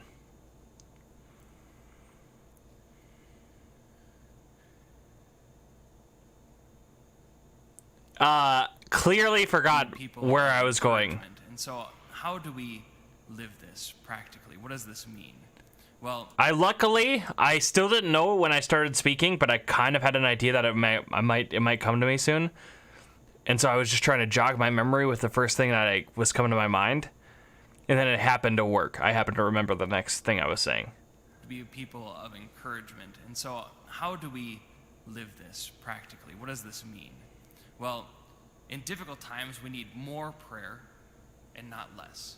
We need more prayer, More prayer, less. not And less now, in difficult times. there can be a little thought that enters You our think, mind that, oh. well, the reason why we need more prayer and not less is because Why? then we become like spiritual accountants. We need I should have said the answer before I started explaining what we become when we do, because now we're lost. Now we don't know the answer. more prayer, We not haven't- less, because if we fill up the vending machine of There it nothing is. prayer, That's what then I should we have just get said right away. what dispenses a miracle. Like, we feel like in difficult times we need more prayer, not less, because, like, the difficult time gets relieved with a lot of prayer. Like a vending machine. If you want something that's like rarer or more expensive, you need to put more money. And so if you want a miracle that's more intense, then you need more prayer. And that's, I mean, like, it's a part of, in the back of my mind, a lot of the times when people have said that before, that's what I thought of. Like, maybe not like initially, but if I think about it a little bit, I'm like, oh yeah, that makes sense because it's like a vending machine. But what do we have Now, to say I'm not about saying that? petitionary prayer isn't important, and Father Tony and others have been We need encouraging to us petition pray that, for a okay? miracle in this time, and We need to should be pray for praying a miracle. It's not like shouldn't be doing that. But why do we truly need, as individuals, more prayer and not less? It's not like we need to fill up this vending machine. No. What is prayer? Prayer gives us access. I'm doing that thing to again. relationship. It's how we live in this relationship. And Squeeze! this relationship is what gives life and encouragement to our lives. So in difficult times, you need more prayer, not less, because that's the very source of our strength. There it is. In difficult times, you need more prayer, not less, because the relationship is the very source of our strength. So if you're going to go through a difficult time, you need more strength to go through it. And the source doesn't lie in ourselves, it lies in our relationship with God. It lies in our prayer. More prayer, not less, because that is the source of our strength.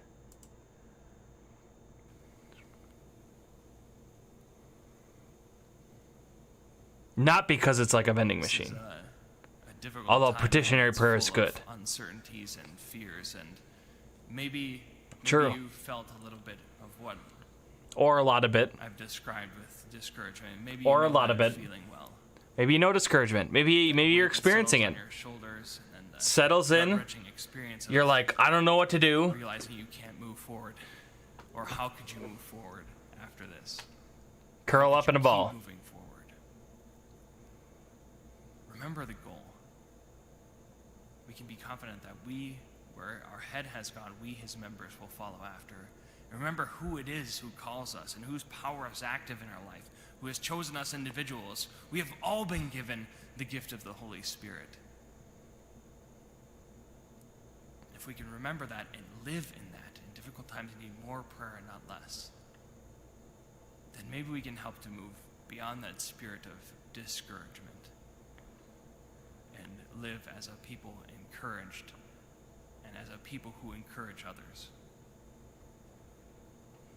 Okay, so I think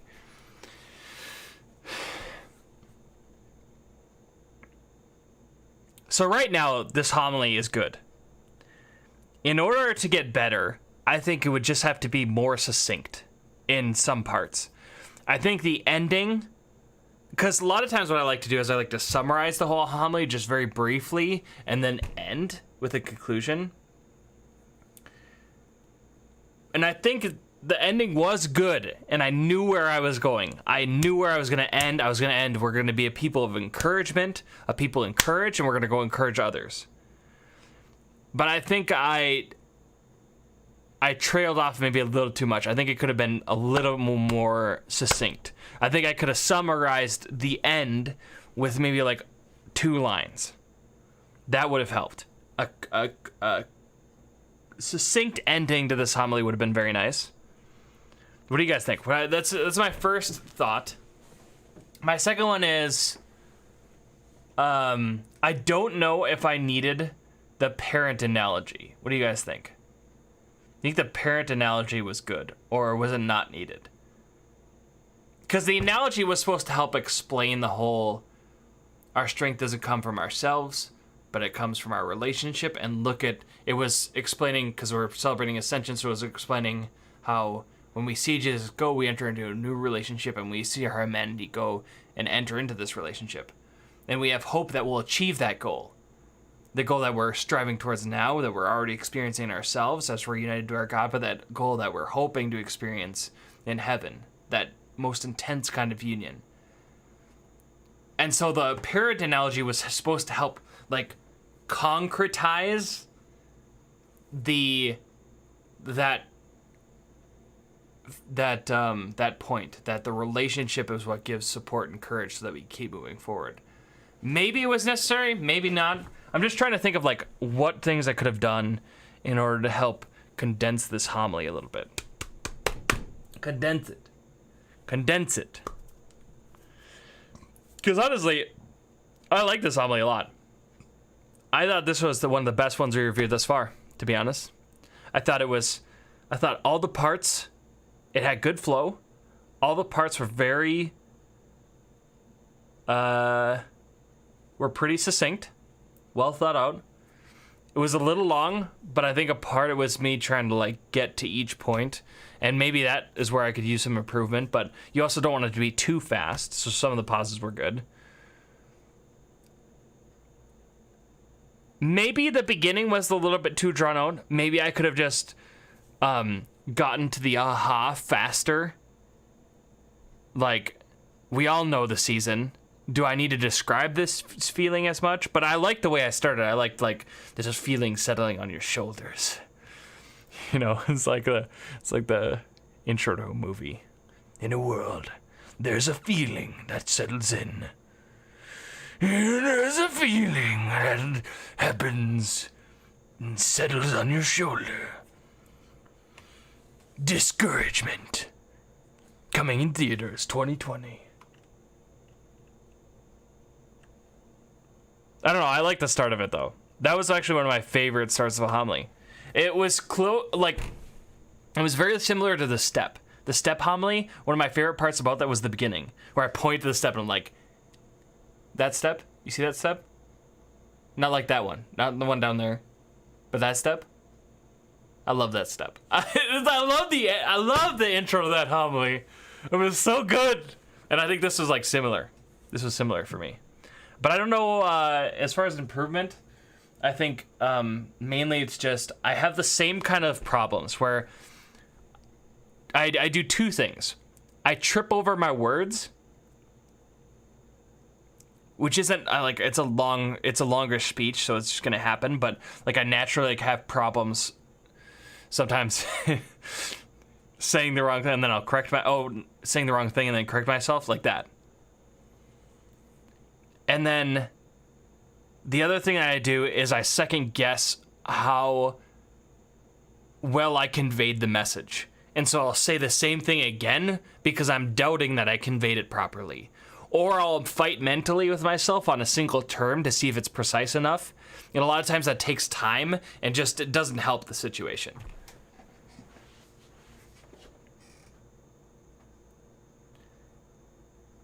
Stephanie says, the beginning was good, but yes, lead into the main point was a bit drawn out.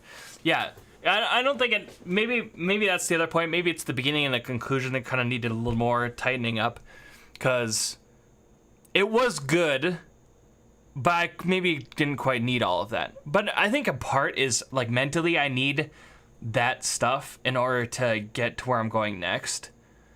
And like filling it out helps to keep the homily going. It helps me to remember. It gives me time to remember. Because oftentimes when I'm preaching, I'm just speaking and I'm constantly thinking about what I'm saying next. I'm not really, anyways. So yeah, that could have been tightened up. Yeah, not step. That's step, not the front step, not the bottom step, that step. It's a great step. Great step. Okay, so homily review completed. All in all, I think this is one of the best we reviewed yet. I was super happy. I didn't even think that this went this well, but it did. Reviewing it, it was. I just love so many themes in this, and some of the homiletic maneuvers were great. The techniques. I think just, maybe if I had more time to put effort into the delivery of some of the things, could have been better. Thinking about where I'm going next so I can like make it more concise and not tripping over my thoughts so much. So certainly there's room for improvement, but it was super good. And Stephanie says you only had one awkward pause. Yes! Let's go. Yeah, it was pretty awkward though. Because when you're in the middle of it, you're just like, oh, please, somebody save me from this hour. This is the worst. Where was that? Remember, a miracle in this acceptable time you can. Where is it? In our life, with Oh, it's before the prayer. Here it is.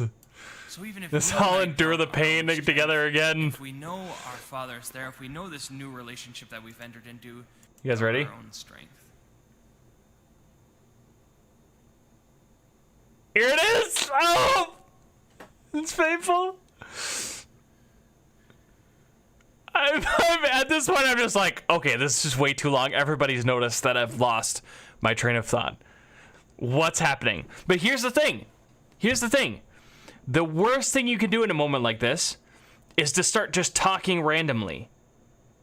One of the biggest lessons I learned in homiletics was I had a brother seminarian who's now, what's his full title?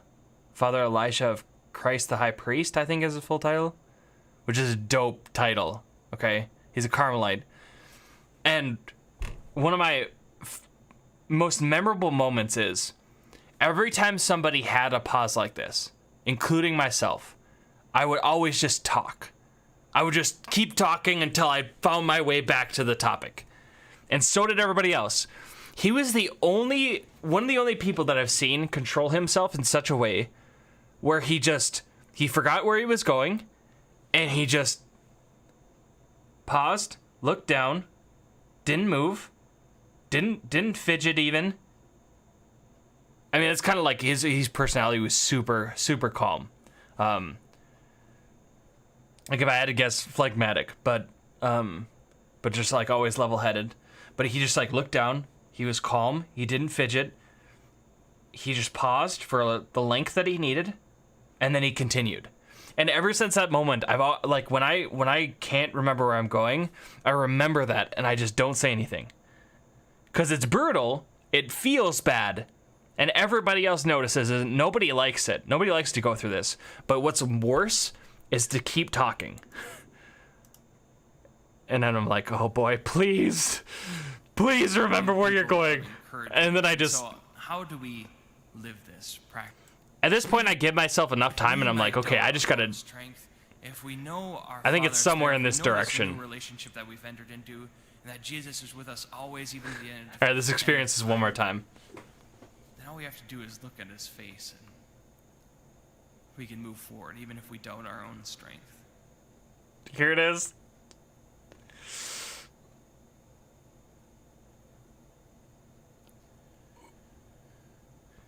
Oh, I got nothing. I still got nothing. Encouragement. And so, oh, okay, here it is. Live this practically. What is this? Okay, all right, good.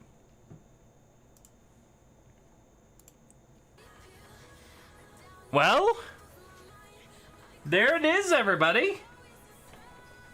There it is.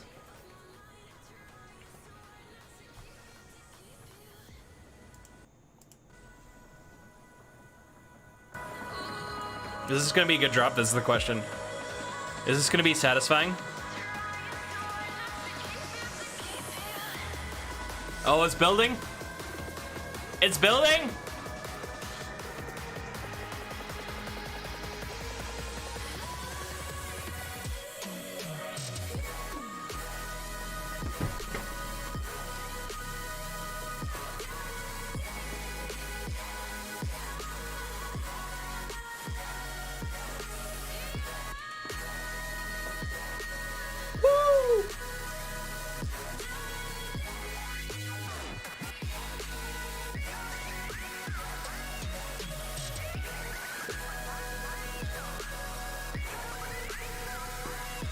Yeah, that was good. You know, I just noticed something. I make the same face when I'm dancing, like when I was pinching my brothers growing up. It's the overbite, man. Whatever that's called. Overbite? Something like that. Now you will pay! Seared into my brother's memories. You won the video game? Stop laughing! Turns out when I'm dancing, I make the same face.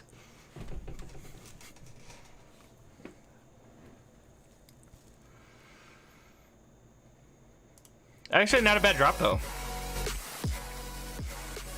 Well, on that wonderful note, we've done a lot this stream. Learned about flow state, talked about the opposite of the readings, talked about goals, talked about moving forward, reviewed a homily. Yes! Feels good to be back. Last week, took a week off. Now we're back in the game. I'm gonna be on tomorrow night just to chill, play games like normal with some friends. But then we're back to the normal show on Friday, everybody. Friday at 1 p.m. I'm not doing Saturday streams anymore. In part, it's because the weekend's back. And Friday, there's just like a nice space there where I'll be able to do it most Fridays at least. Because sometimes I might switch my Thursday and Friday, but most Fridays I'll be able to be there. This Friday at 1 p.m., we're doing the normal Bo show, Father Bo show. Let's go. Well, that paused it. How did that pause? How'd that pause the song? There's no button to trigger with. Oh, I did it again. See? Wow.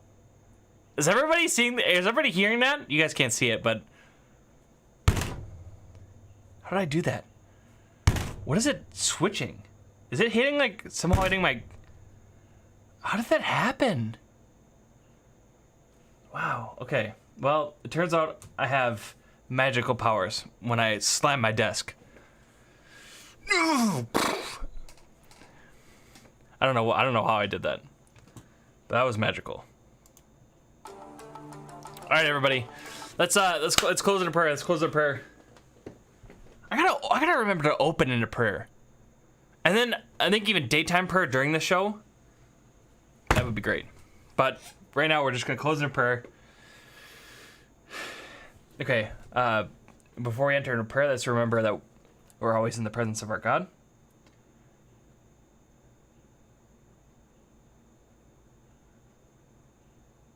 In the name of the Father, and of the Son, and of the Holy Spirit. Glory be to the Father, and to the Son, and to the Holy Spirit, as it was in the beginning, is now, and ever shall be, world without end. Amen. Thanks, everybody, for showing up today. Thanks for talking in chat. It was actually a super fun stream. We learned some cool things. We talked about some cool things. And we'll see y'all next time. This too will serve the Lord.